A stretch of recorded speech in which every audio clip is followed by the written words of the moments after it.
27 सितंबर को संयुक्त किसान मोर्चा की ओर से मरकजी हुकूमत के खिलाफ भारत बंद का ऐलान किया गया है और उसके समर्थन में आज महानगर के भारत भाषा परिषद हॉल में एक सियासी कन्वेंशन का मुनज़्ज़म किया गया, जिसमें आईएसएफ के अलावा वाम मोर्चा के कई नेताओं ने मरकजी हुकूमत कृषि नीतियों के खिलाफ विरोध जताया। आईएसएफ के नेता नौशाद सिद्दीकी का ये कहना है कि हम लोगों को मीटिंग करने के लिए रोका जा रहा है और उन्होंने मरकजी हुकूमत और ममता सरकार के खिलाफ जमकर आलोचना की। वहीं कोलकाता जिला के आईएसएफ नेता फैसल खान का ये कहना है कि कृषि कानून को लेकर मरकजी हुकूमत और ममता सरकार की एक ही सोच है और वो है अपोजिशन की आवाज़ को दबाना। और उन्होंने आगे कहा, आईएसएफ पार्टी के किसानों के साथ खड़ी थी और हमेशा रहेगी। और आईएसएफ के नेता नौशाद सिद्दीकी और फैसल खान का ये कहना है कि आइंदा 27 सितंबर को होने वाली भारत बंद को कामयाब बनाने की अपील की है।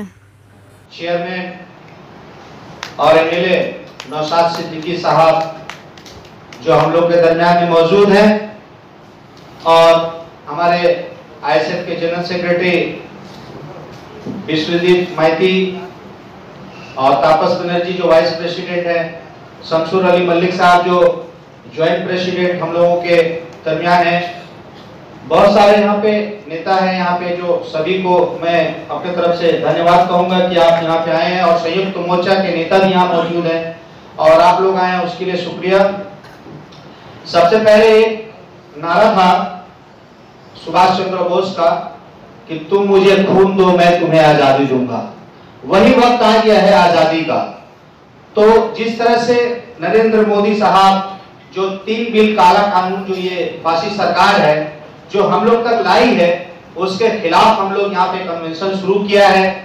और जिस तरह आप जानते हैं कि हम लोगों को ये प्रोग्राम करने के लिए किस तरह का प्रताड़ना, किस तरह का हम लोगों को परेशानी का सामना करना पड़ा और उसके बावजूद भी लास्ट वक्त तक हम लोगों ने ट्राई किया, नासिर साहब और हम लोगों ने मिलकर जो ट्राई किया तो आखिरी वक्त में उनको देना पड़ा, क्योंकि कहीं ना कहीं ये जो सरकार है, ममता बनर्जी सरकार है, मुझे तो समझ में ही नहीं आता कि आखिर वो किसान के विरोधी है या देश के विरोधी है जो प्रोग्राम करने के लिए किसान के लिए वो रोकना चाह रही है।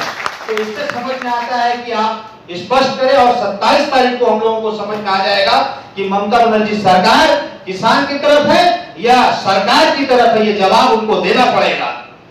और उपस्थित হয়েছি কেন কি করণীয় ইতিপূর্বে যে বক্তারা বক্তব্য দিয়েছেন সে বিষয়ে আমি নতুন করে বলছি না, জাস্ট আমি কয়েকটা কথা বলি আমার বক্তব্য শেষ করব।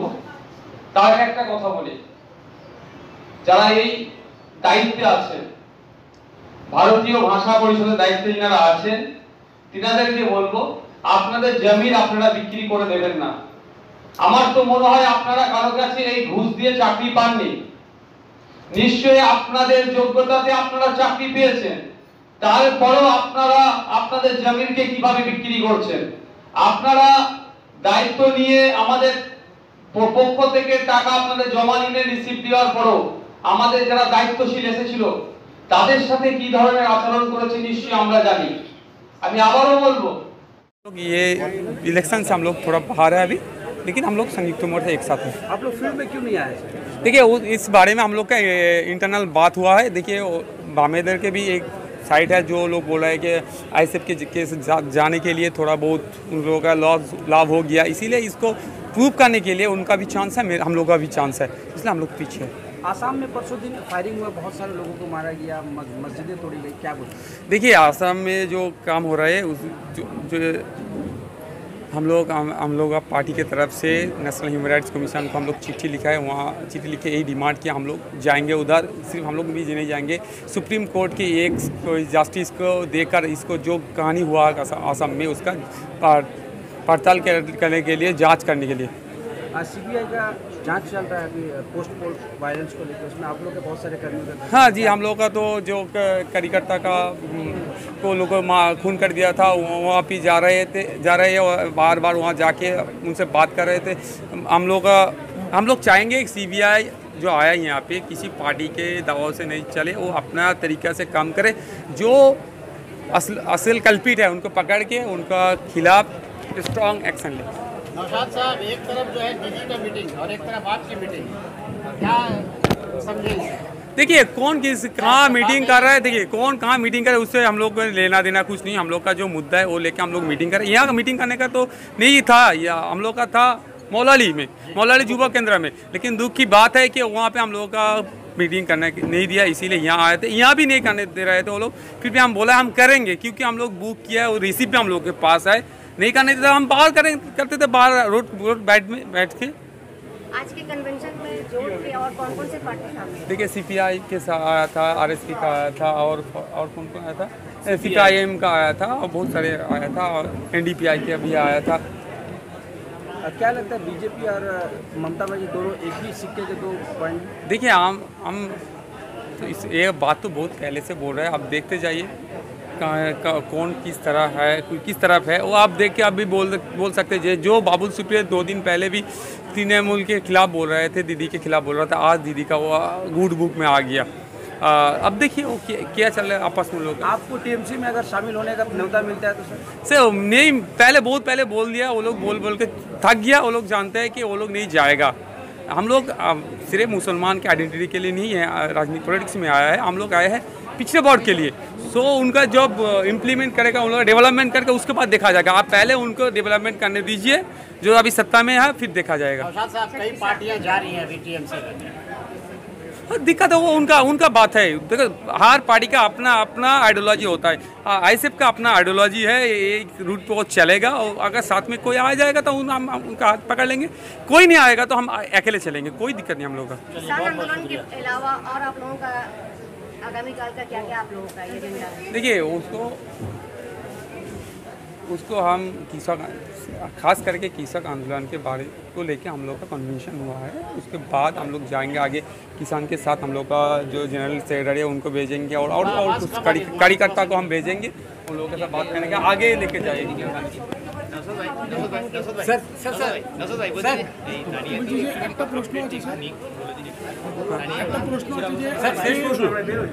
আজকে এখান থেকে ঢিল ছোড়া দূরতে রাজ্য সরকার फैसल खान साहब, नौशाद सिद्दीकी ने जिस तरीके से कहा है कि वो कृषि आंदोलन के खिलाफ 27 तारीख को आप लोग जो मोर्चा खोलने वाले हैं, क्या लगता है अगर उस मोर्चा को करने में अगर आप लोगों को दिक्कत का सामना हो सकता है आप लोगों को? देखिए, किसान तो हम लोगों का देश का धरोहर है, और किसान के लिए हर देशवासी को फ़र्ज है कि किसान के आंदोलन में शरीक हो और हम लोग साथ दें। किसान के लिए ही हम लोग ये लड़ाई लड़ रहे हैं, और आज का जो प्रोग्राम था वो किसान के लिए ही था। और किसान को साथ देने के लिए हम लोगों का पूरा जितने नेता है, जितना पॉलिटिकल नेता है, और जितना पॉलिटिकल पार्टियां हैं, और जितने संस्था है, सबको आगे आना चाहिए, सबको साथ में उनका साथ देना चाहिए। उनको जीत की तरफ लेके जाना ज़रूरी है, नहीं तो देश का हालत बद से बदतर हो जाएगा अगर किसान के साथ। वहाँ पर इलेक्शन है और 27 तारीख को अगर आप लोग मोर्चा करते हैं, क्या लगता है वहाँ पर आपको प्रॉब्लम नहीं होगा? देखिए, इलेक्शन का अपना जगह है, और ये आंदोलन एक अपना जगह है।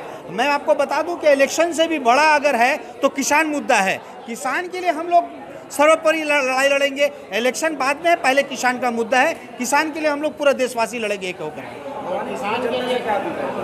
भवानीपुर जनता से अपील यही करेंगे कि किसान के लिए आप लोग आगे आए और किसान का साथ दें, क्योंकि किसान एक बड़ा मुद्दा है, देश का मुद्दा है। ये भवानीपुर का मुद्दा नहीं, ये पूरा देश का मुद्दा है। आप क्या आंदोलन के लिए जाएंगे, दिल्ली जाएंगे?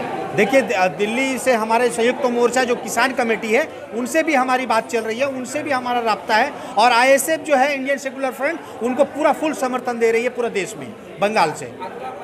आप और आपकी पार्टी के वर्कर सड़कों पर उतरेंगे? हाँ, हम लोग देश के लिए, किसानों के लिए हम लोग सड़क पे उतरेंगे। अगर ज़रूरत पड़ी जेल जाने के लिए, उसके लिए भी हम लोग तैयार हैं, कोई प्रॉब्लम नहीं उसके लिए।